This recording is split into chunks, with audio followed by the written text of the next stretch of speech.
This episode is brought to you by Progressive Insurance. Do you ever think about switching insurance companies to see if you could save some cash? Progressive makes it easy to see if you could save when you bundle your home and auto policies. Try it at progressive.com. Progressive Casualty Insurance Company and Affiliates. Potential savings will vary. Not available in all states.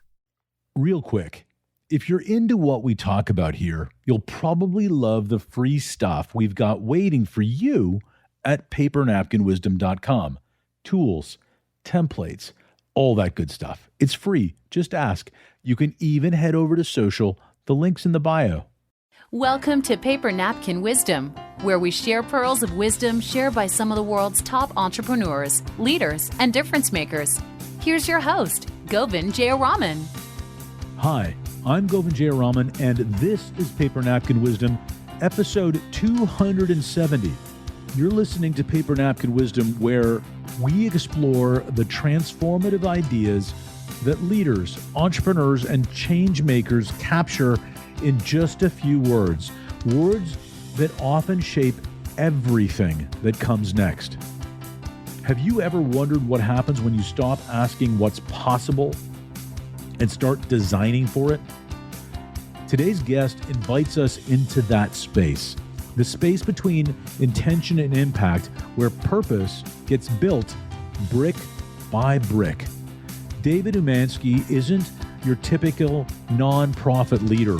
As the CEO and co-founder of Civic Builders, he's helped reshape the physical and financial landscape of public education for tens of thousands of students across the United States.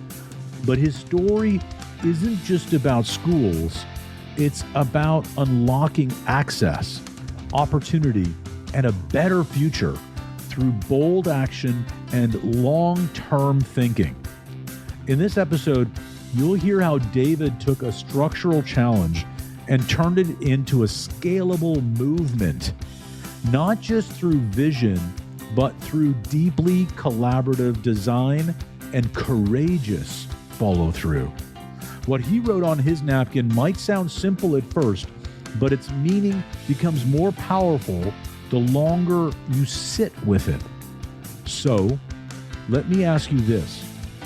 What would happen if you leaned in all the way to the possibility that you could be the one to change the system? Let's dive in. David Umansky, welcome to Paper Napkin Wisdom. I'm excited to have you here today. Thanks, Govind. It's great to be here. So you shared a really great napkin, but spoiler alert, you're a real out-of-the-box thinker. So I'm really excited about this conversation, and I think your napkin is perfect. So you shared it with me, and it's very simple. Be bold, exclamation point. Why did you share that with me? I guess it's a life lesson. It's a business lesson. In order to do the hard things in life, in order to do things that are scary, you need to be bold. You need to take risks. And thinking about that's a very rich conversation. What does that mean? Like, it doesn't mean that you jump off buildings. That's one way of doing it. Maybe for some people, not for me, certainly. But it means for me and for Civic Builders, our organization, it means finding the hard problems, but the problems that have big impact. And even though folks may say, hey, that's difficult, or I don't think that can be done, to still find ways to take it on and make a real difference in the world. And so I think this is what's really neat about it is that you're a real out of the box thinker. Like, you saw a problem, and I think it was your boldness and your approach to solve it that you created your organization. And that's not usual. Did you make that jump immediately, or was that incremental? I think it was incremental, frankly. So my background is sort of conventional business background. And I was doing that work for quite some time, and then felt like there was something missing in my life. That the work itself was interesting, but I wasn't sure that I was working towards a purpose that I really believed in. And so I pivoted with my career and then founded this organization, Civic Builders, which, as you mentioned, it seeks to solve a very niche problem, a problem that many people may not know exists, but I think is a very fundamental problem with it for education. And so I'll just take a minute and say what that is, which Yeah, what is is that problem? right. So if we think about schools, we often think about, well, if we want a good school, we need to have a great principal. We need great teachers. We need a curriculum. But you also need something else, which is a school building, right? If you don't have a school building, in most cases, you don't have a school. And school buildings are one of the big obstacles to opening up new great schools in this country. And this country desperately needs new grade schools, right? There's an urgency here. There is our education system is failing thousands and thousands and hundreds of thousands of children each year and not setting them up for success. And so that's the big problem that we're trying to solve. And the niche way that we solve it is around this facilities work. So I think this is really important to understand. Why why is it so hard to get schools built? Like, why is the building the problem in your mind?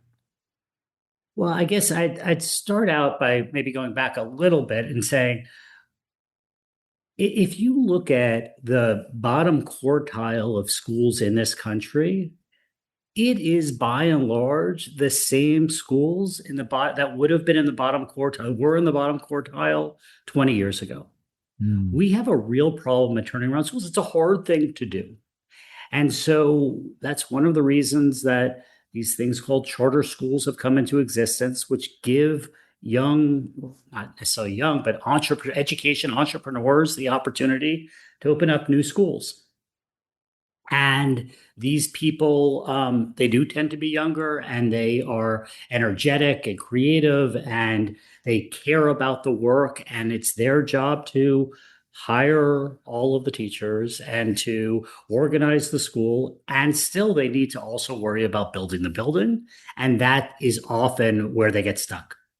And so that's our focus is on making sure that that building can get built without having that school leader so distracted by the building that they're not able to do the work that they should be focused on. Yeah, and one of the reasons why having a really great leadership team in the school is so important is, generally speaking, I mean, the way I think about it, and I think about my own kids' education, when the principals are really active, there's active funding coming into the school, which means that the facilities and infrastructure are appropriately cared for and upgraded to advance their education opportunities, right? So, I mean, you want a great principal so that they are doing the stuff to make sure the systems, tools, and structure are there for the education. You're kind of saying, well, we're really good at that part. Why don't we just help them with it, right? That's exactly right. That's exactly right. Let us do the construction so they can do the instruction, if you will. Let us focus on the building so that they can focus on what they're good at. Okay. So you made this leap, and you said it was incremental. I'm gonna bet that you sitting around with a conventional business and then said, you know what I'm gonna do? I'm gonna go to this place where people struggle to keep the schools open, and I'm gonna start building buildings. I'm guessing that people didn't, break down your door trying to help you. Well, and it's the perfect sort of storm for the problem that's too big.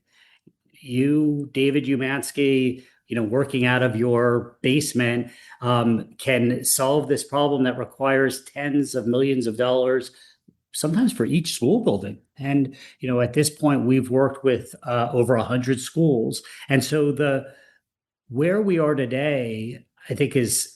I could not have imagined it, and everybody, so many people were telling me it's just not possible, and that's the boldness that we're talking about. Right. Right. So you and I think this is so important.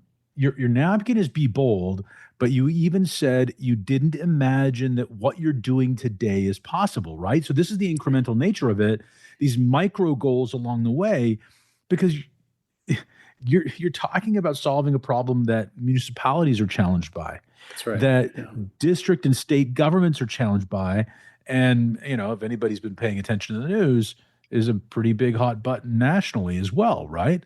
So these are big problems, and you're sitting there in your basement going, "Hey, I can dent this universe." What made you think that you could? Well, we got, first of all, very, very fortunate in that uh, I and a number of other people started Civic Builders at just after charter schools started in New York City.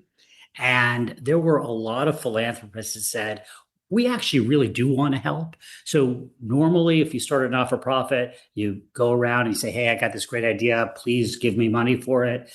Here, it was almost a little bit different. The philanthropist said, we see this problem lurking. We've got money. We need a solution. And myself and a number of other co-founders were able to develop a plan that started small for sure and was incremental, but attracted their interests and helped us get to where we are today. That's great. So that's great that the people were there. There was like an upswell of support to see to make this happen. Where were the early obstacles then? Because I would have thought that capital would have been the early one, but it sounds like maybe it wasn't. No, capital was not our first obstacle. I mean, oh my gosh, there were so many early obstacles. Sure. At first, at first, just coming up with the right plan. And part of our plan, was this idea that we should deal with the real estate so that schools didn't need to. And we thought, the best way to do that is actually develop the building, be a real estate developer, bring the financing in, design the building. But when we got started, we didn't do that. That requires a lot of capital. So we started out by consulting, but we did a lot of talking about development. And I sat down at one point with a major philanthropist in New York City who said to me, David, I have a piece of advice for you. If you want to build buildings, you need to build buildings. So his point was, you got to do it. You have to stop talking and start doing.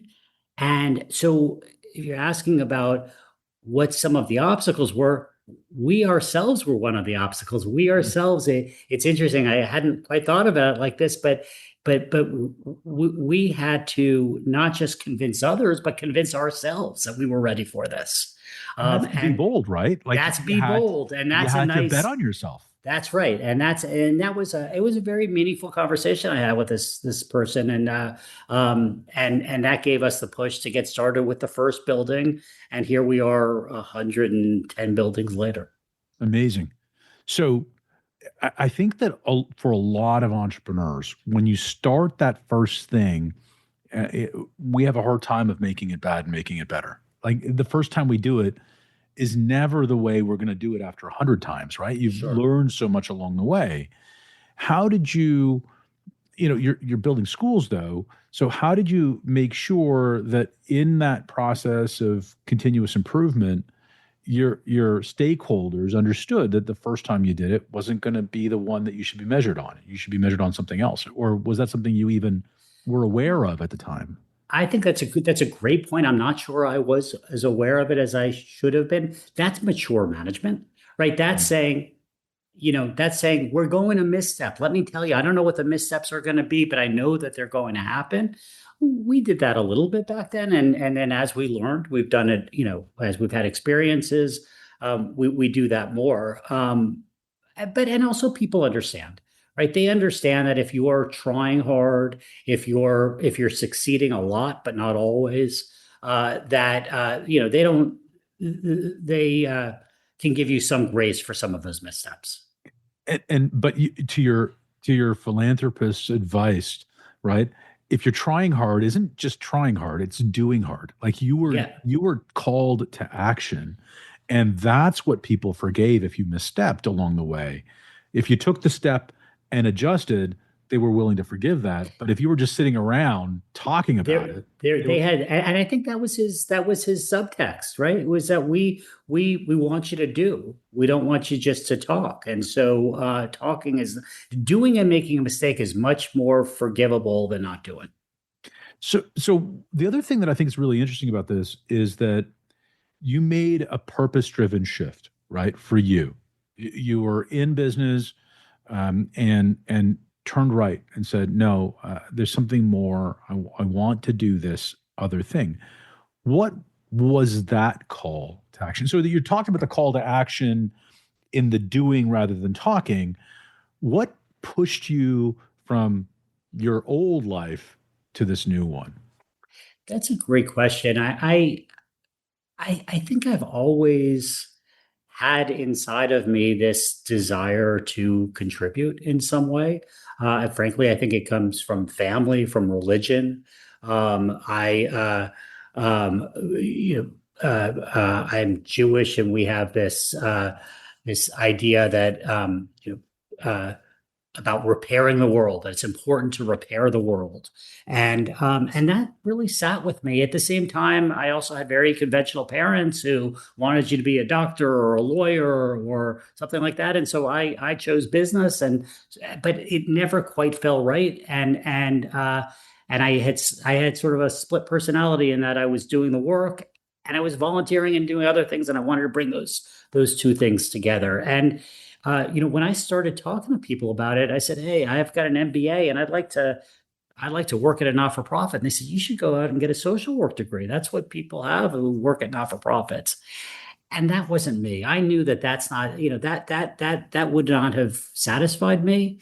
And here I feel like I have sort of the best of both worlds. I do real business. We do financings and deal negotiations, and we're doing this for the benefit of kids that currently, don't have great opportunities, and we're giving them better opportunities. And so that feels very good. Yeah. So you, all right. This is fun to me because 2000, early 2000s real estate had a couple hiccups along the way in the last 23 years. Yeah. Especially real estate finance, and that's the world that you're playing in significantly. So how did those challenges impact the work that you're doing? And I love that you've got the smiling faces of children behind you. I'm sure that was a motivating factor through those challenges, but it's also a lot of pressure, right? Sure. And by the way, the calendar is pressure. If you're building a restaurant, it's not maybe so terrible if you open in June instead of May. If you're building a school building, you got to open in late August, and November is just unacceptable. So yeah, there is a lot of pressure with that. And you're right in that they're the obstacles that every real estate developer faces. I mean, today it's tariffs, right? It had been, in the Great Recession, it was just being able to borrow money. In COVID, I mean, COVID was wacky. We didn't really know what the value of real estate was at the time, because are people going to work, and what is it? So it impacted values tremendously. So we face all of that, as well as other challenges of working with schools and delivering on school timelines, et cetera. But that's also what makes it fun, right? Like, in other words, the challenge is it's invigorating to be able to find solutions. And a nice thing about doing sort of mission-based work is that lots of people are around to help you. They're like, there are plenty of folks who I can call up who, if there is a tricky issue to negotiate, who are more than happy to help. Sometimes it's because we have a relationship, but often it's because they know that the work we're doing is important in the community and they want to be a part of it. That's amazing. So let's talk about your first school, right? I remember it well. Tell me about it. Tell me about how that started.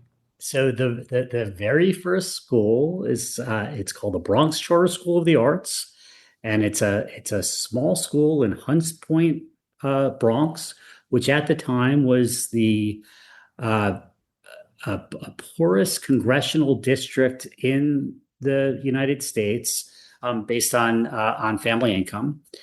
and a real dearth of excellent schools. And we met this dynamic school leader who said, "I've got a vision of building a school here." And that was the building where the gentleman had said to me, it's time to start doing. And that project was probably a tenth of the size of projects that we do now. Um, it was small. It was very small, and we still really didn't have enough money to do it. And we somehow pulled it together. But then we had a proof point, and this building, we were so concerned about price on this building that we didn't do some basic things that you should do in schools, like putting treads on the staircases.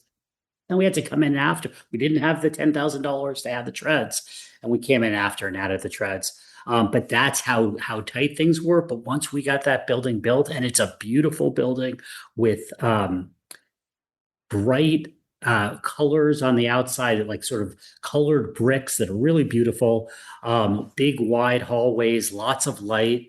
And it became a proof point. So that's where now we went out, and then things start going. That's the incremental in some ways. You kind of do the little building, and then you do the medium-sized building, and there you go. So let's talk about that little building now. When you got that building up and running, when you delivered the building to the school, how did that boldness come out? Like, what did that feeling feel like? I'll tell you, before we delivered the building, we the kids were at a sort of a dilapidated public school building that wasn't going to be able to handle them as they grew. These schools tend to start small, and then they start maybe with a kindergarten or first grade, and then they bring in a second grade and a third grade, and so they were going to grow out of the building. But they were in their temporary location, and we brought the kids together in front of this. It was a old salami factory that we turned into a school. And we put them in front of the old slime factory, which was not a pretty building at all at the time. And we gave them paint and brushes, and we had them paint their sort of vision of what a elementary school building could look like in this neighborhood. And that was fantastic. Wow. That was fantastic. And then a year and a half later or so, we brought those same kids who, were tiny. And then, so they went from kindergarten to maybe second grade, and they came back and they had on these little hard hats that they painted. And we had a ribbon cutting ceremony, which was amazing. And seeing the families, the parents, as the kids, these kids are always just the cutest, but the families were so grateful and so excited. It was an amazing feeling. And in some ways, it just reminds me, space matters to people. And of course, school space matters. It's nice to work in an office that has light, right? No, we don't want to work in a space that has no windows. We want the space to be clean and bright and to be, very usable. And so there's a message that we're sending to kids to say, hey, you're valuable. Look, it's important that your experience is a positive experience. So I think that message is also clearly delivered. It's amazing. There's so much in what you just said, and if you're listening to the podcast, do yourself a favor and switch over to YouTube at some point along the way. And I hope you just take a look at the way David's face lit up when talking about delivering that school, because I think that being bold comes with a little bit of, there's a resilience to sticking through some significant challenges. You're talking about 18 months in a few sentences, and there would have been, you talked about not having the funds to do all of the things that you wanted to do along the way. So I know that there were challenges in that, but the way you lit up in talking about that, I'm sure those are the moments that hold you through those times when boldness may be hard to find, right? Yeah, no, absolutely. I mean, and I think that you're absolutely right that resilience is just so important because it's not going to be a clear, easy path, right? You're picking a hard path, and even your hard path, even though you know it's a hard path, there are going to be bumps along the way that you didn't expect, and that are going to be frustrating. And so part of boldness is working through problems. And we do that all the time here. Yeah. So one of the problems that I wonder about, and I wonder about it in businesses like yours that have a very strong social enterprise component. What does competitive pressure feel like and look like in your world? Yeah, that's a great question. I mean, so the first thing that came to mind is staff. So our team is not social workers. They have the same skills as, so we both develop the real estate and we also do some lending.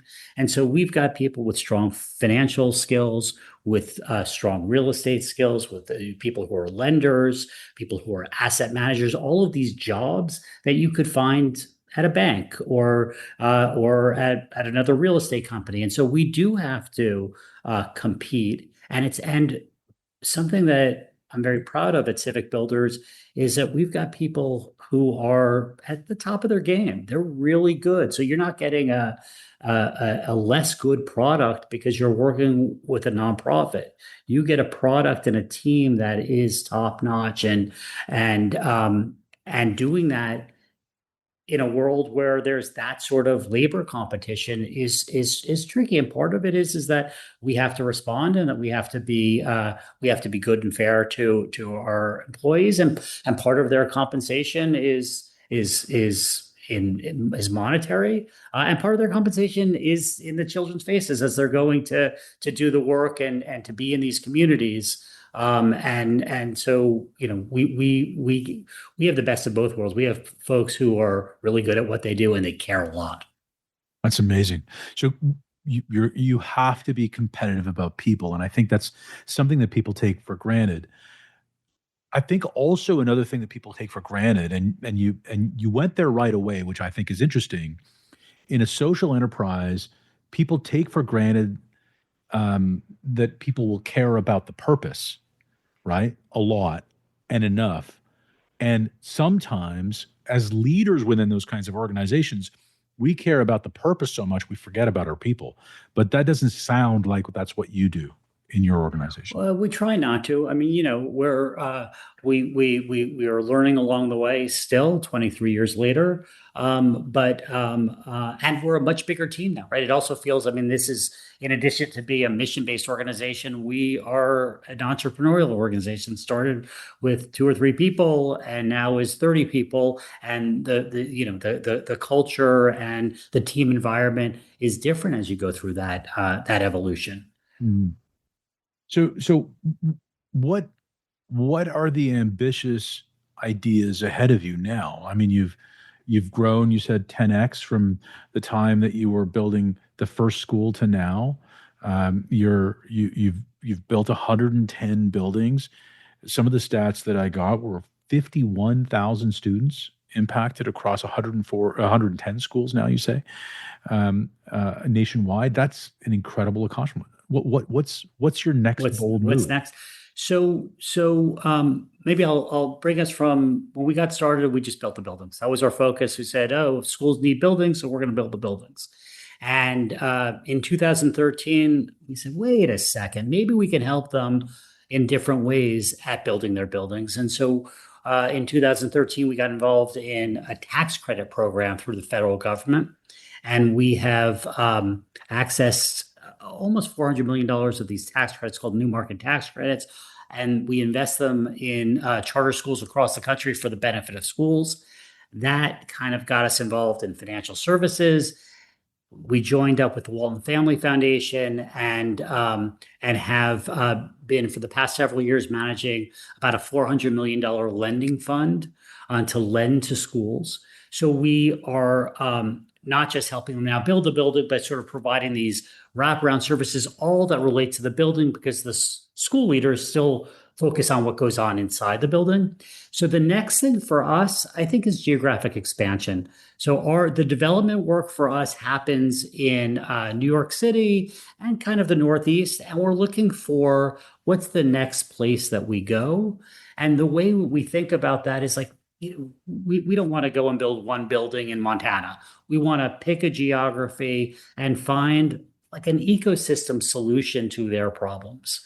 We've got now lots of tools in our toolbox, and so what does this particular geography need? And we will try to craft a solution that meets their needs.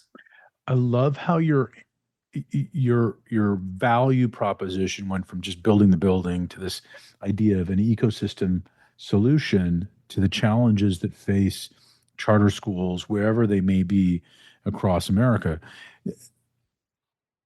How do you measure success? Like what's on your vision board? What, because I know boldness is a part of it. That's a very I want people listening to understand how audacious this is. I said it earlier on. Municipalities, regional and state governments, and the federal government are heavily challenged with creating these ecosystems around schools to support them organically. You have done this. You have done this incrementally. This is amazing work. This is important work. This is the future, not just of one nation, but of many nations. This is a great model. How do you measure that success? Well, so we measure it in a bunch of different ways. The metric that we count is how many students are we impacting. So every time we build a new building, it's probably 500 more students each year that go through these buildings. So that's an important metric for us. But we also then focus on the quality of the education that happens in those buildings, because we're not building buildings for building's sake. We're building buildings for education's sake. So people have opportunities. And so we want to make sure, we want to make sure that the people who are at the schools that are operating our buildings are really adding value and creating these opportunities. And so we have a vetting process for that. And then we measure that throughout our relationship with the school building, right? So we keep on going back and say, hey, how are they doing? And if they're not doing well, what can we learn from that? Or how can we support them so that maybe they could have better outcomes? So when you think about how things have grown, when you think about how you've taken, this small idea, this action, this little action, right? Build the school. You can't talk about building buildings. You have to build the buildings, right? You can't talk about building the ecosystem. You're building the ecosystem, right? And it sounds like a 360 review process where you're being able to do that. Has there ever been a situation where even one of the graduates in one of these schools has come by and knocked on the door at Civic Builders and said, "Hey, I'd like to help with your mission"? We have two people working at Civic Builders who have been through school programs of schools that we've built. So yes, the answer is yes, and that is really gratifying. Yeah, I can imagine. I like how you keep the focus. Your metric that you first came up with right away was number of students. And I think that for a lot of entrepreneurs, especially ones that are socially motivated, they get very complex with their KPI and the things that they're trying to measure, and it becomes, maybe opaque as a result. You're really focused on students. Is that a deliberate process? Is that something that is hard to remain the focus on? It sounds very intentional. We did some serious thinking about that early on, and it is that's why we're doing the work. That's why we're doing the work. And so the more kids that we can impact, the better. But we do want to be careful and making sure that we're not just building empty buildings, but we're building buildings that add value. And so that's what it is intentional and matters a lot to us. Yeah, you're not building buildings. I remember one time somebody explaining to me the one thing you don't want to do in real estate in any way, shape, or form is store air. Right. And you're not building those beautiful buildings to store air. Yeah. So So if what is the surprising thing that you've learned about building an education ecosystem around these charter schools that you thought that surprises you the most? Or what are some of the things that surprise you the most about this? Yeah, I don't know about surprise. So one thing that's interesting is that charter schools, some of the strength of charter schools is their independence. They have bold ideas themselves. They have different ways of doing things. Some of the schools are, you know, provide career and technical education. Some of the schools provide more classical education. There's a whole variety of ways that schools happen, and that that that landscape is made stronger by its diversity. Mm, But that same diversity and independence sometimes gets in the way of the big things that the schools have to do. And I'll give you some examples. One example is advocacy. So all of the schools, whether they're a career or technical education school or an art school or a more classical school, they all are, have similar interests around money, around maybe access to facilities and other things. But because the schools operate so independently, it's sometimes difficult to bring them together to solve that sort of problem. And facilities is very much the same thing, right? Facilities is very similar. It's a big, big infrastructure problem. And you've got all of these small nonprofit schools who are trying to figure it out on their own. And that became, in many ways, the opportunity that we stepped into to say, wait a second, let's have an organization that focuses on the infrastructure so you guys can be can provide education in all of the different ways that you do. And so I think that there's a bit of a double-edged sword, and that was a bit of a surprise to me, both the strength of the movement and the weakness of the movement. interesting. And has your boldness pulled you off of that core infrastructure value that you provide along the way? I mean, there's so many problems that need to be solved in education. It may be distracting. Have you ever found that? Have you ever been distracted by that, or have you been able to stay focused? No, I think we've been able to stay focused. And then it's nice when you sort of generalize like that, you can find analogs that you can learn from. Say, all right, Mm, these guys didn't do this with schools, but they did this in other ways, and that becomes interesting, and things that opportunities for us to better what we do. that's amazing. Well, I know there's a lot more we could dig in here, and I'm sure I'm sure we could, but our time is nearly at the end.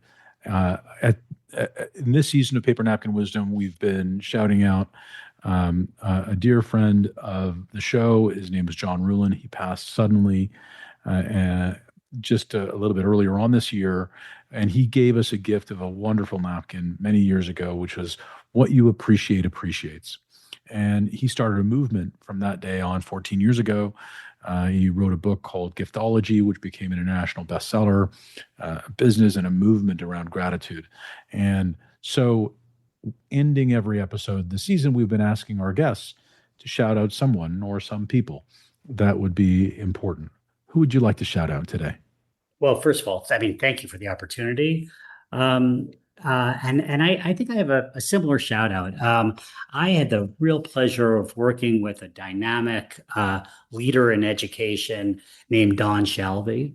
Don was a superintendent of schools in Stockton, California, and then he went on to run a large charter school network in California called Aspire.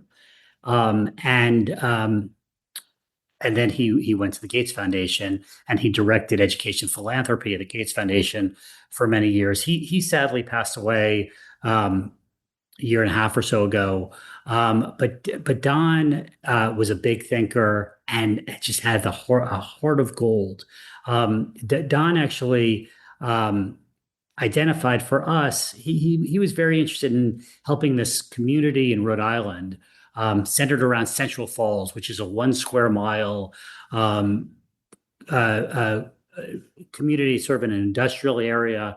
There's a lot of poverty. The town had to declare bankruptcy at some point, and Don was convinced that the way to prosperity was through education, and was ready to make a big bet there. And so we joined with him. We built 3 school buildings in the neighborhood, which is a lot for a small area. And he always did that work with a big smile on his face. And I missed Don, and so I'm going to shout out Don Shelby. Thank you for sharing that, David. And thank you for joining me today. Yeah, thanks so much, Govind. I really appreciate it. What an incredible conversation with David Umansky, a leader who's not just thinking differently about systems, he's actually building new ones. And maybe, as you listened, something sparked for you too. Maybe it was the way David redefined what it means to scale impact, not by doing more himself, but by creating structures that empower others to lead. Maybe it was his unwavering belief that infrastructure can be a form of justice. Or maybe, just maybe, it was the moment that you realize that boldness isn't a trait, it's a choice we make over and over again, especially when the stakes are high. Here are a few takeaways to keep in mind.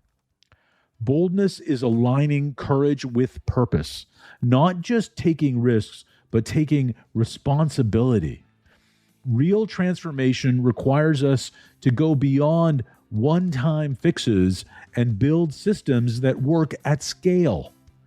Listening, truly listening, may be the boldest act of all.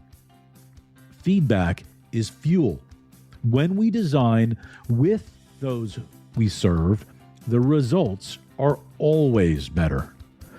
We can't do everything, but we can design systems that allow the right things to happen again and again. If David's message moved you, challenged you, or sparked a new question, don't let it fade. Write it down. Talk it through. Let it shape your next action. And if there's one insight that stood out, one line that made you pause, put it on a napkin. Take it on a photo of it and share it with us using the hashtag Paper Napkin Wisdom. Because small ideas, shared boldly, can change everything. Until next time, stay curious, stay intentional, and keep building the future only you can imagine, and make it a great day.